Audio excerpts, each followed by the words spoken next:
श्रीनाथयोगिवर यामुनसूरीपूर्वम् श्रीशैलपूर्णकुरुकेशविलासिमध्यम् श्रीमत्कुमारगुरुमुख्यविभूषिताग्रम् श्रीतातयार्यगुरुवंशम् अहं प्रपद्ये.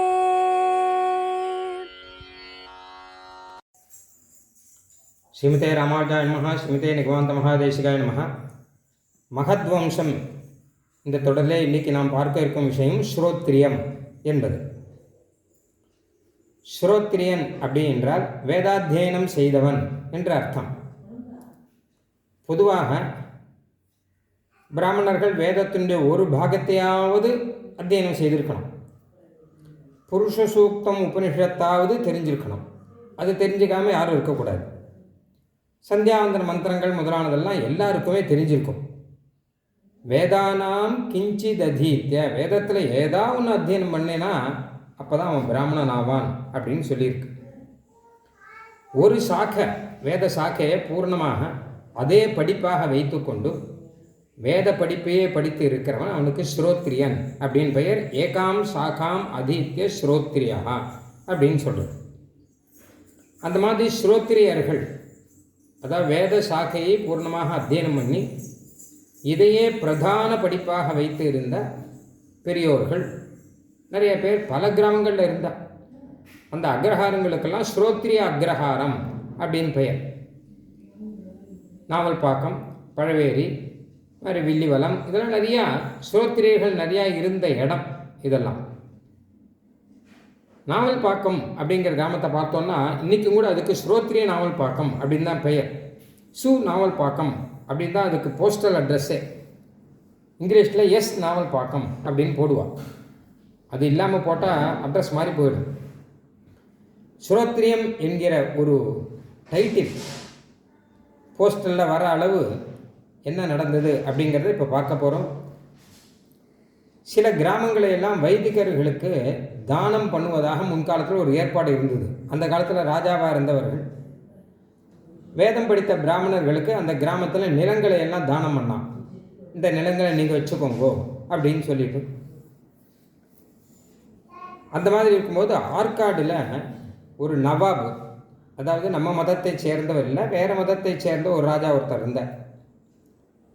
அவர்கிட்ட போய் கேட்டால் அவர் சில கிராமங்களை வைதிகர்களுக்கு தானமாக கொடுத்துட்டு இருந்தார் அப்படின்னு ஒரு தகவல் வந்தது.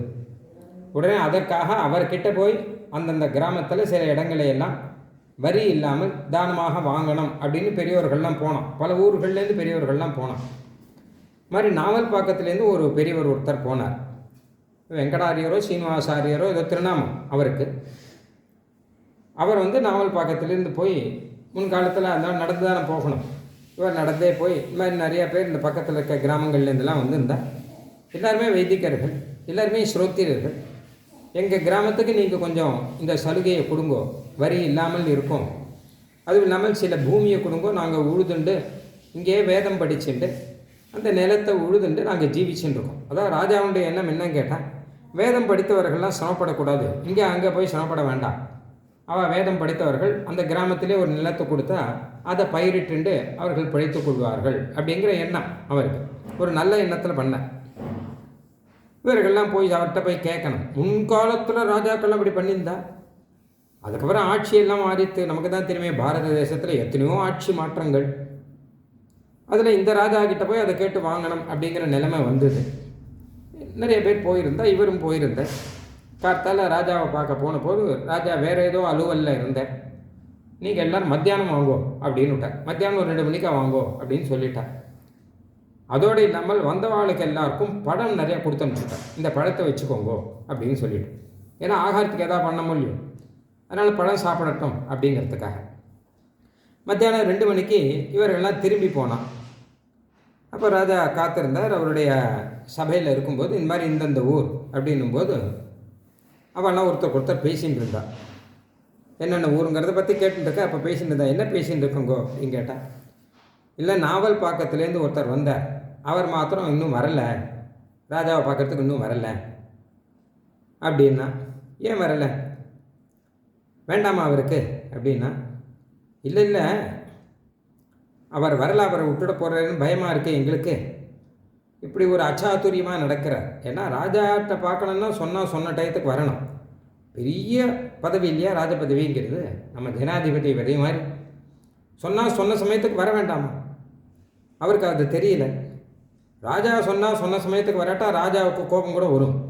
ஏன்னா நான் சொல்கிறது மீறி நடக்கிறாரோ அப்படின்னு சொல்லிட்டு. ஆக இதெல்லாம் அவளுக்கு கொஞ்சம் பயமாக இருந்தது. ராஜா கிட்ட மெதுவாக சொன்னான். ராஜா கேட்டார், அவர் ஏன் வரல, உண்மையான காரணம் என்ன அப்படின்னு கேட்டார். உடனே இன்னொருத்தர் சொன்னார், அவர் அனுஷ்டானம் முடியல, அவர் மாத்தியானிக ஸ்நானம் பண்ணார். பிராத்தஸ்நானம் பண்ணி சந்தியாவனெல்லாம் பண்ணி முடிச்சுட்டு அதுக்கப்புறம் மாத்தியானிக ஸ்நானம் பண்ணி அதுக்கப்புறம் திருவாராதனெல்லாம் பண்ணிவிட்டு அந்த படத்தை எல்லாம் பெருமாளுக்கு நிவேதனம் பண்ணிவிட்டு அதுக்கப்புறம் தான் அவர் வருவார். அவர் அனுஷ்டான பரர், அனுஷ்டானத்துக்கு பிராதானியம் கொடுப்பவர், முக்கியத்துவம் கொடுப்பவர். அதை முடிச்சுட்டு அவர் வரத்துக்கு கொஞ்சம் நாழி ஆகும், அதான் விஷயம் அப்படின்னா. உடனே அந்த ராஜா சொன்னார், அப்படியானால் முதல்ல அவருக்கு கொடுக்க வேண்டிய சலுகையை கொடுத்துருங்க, அவர் இங்கே வரவே வேண்டாம். அவர் வராமலேயே அவருடைய ஊர் என்னன்னு கேட்டால் நாவல் பாக்கம்னா, நாவல் பாக்கம் ஸ்ரோத்ரியம் அப்படின்னு அனௌன்ஸ் பண்ணிட்டார் அப்போவே ராஜா. அவர் இங்கே வர வேண்டாம், அவர் அனுஷ்டானத்தை முடிக்கட்டும், பாவம். அந்த அனுஷ்டானத்துக்கு நம்ம கௌரவம் கொடுக்கணும் அப்படிங்கிறதுக்காக அவர் ஸ்ரோத்ரியம்னு அப்போயே அனௌன்ஸ் பண்ணிட்டார். நிறையா நிலங்களை எல்லாம் தானமாகவும் வரி இல்லாமலும் ராஜா அதுக்கான வகையெல்லாம் ஏற்பாடு செய்து வைத்தார். அந்த ரீதியிலே தான் ஸ்ரோத்ரியம் நாவல் பாக்கம் இன்றளவும் இருக்கிறது. அனுஷ்டானத்தின் மூலமாக இந்த காரியத்தை சாதித்தவர் அப்படிங்கிற பெருமை அவருக்கு இருக்குது. அவருடைய அனுகிரகத்தினுடைய பலன் என்பது தொடர்ந்து இருக்கிறது. ஸ்ரீமதே வரத தாத்தாரிய மகாதேசிகாய நமஹ.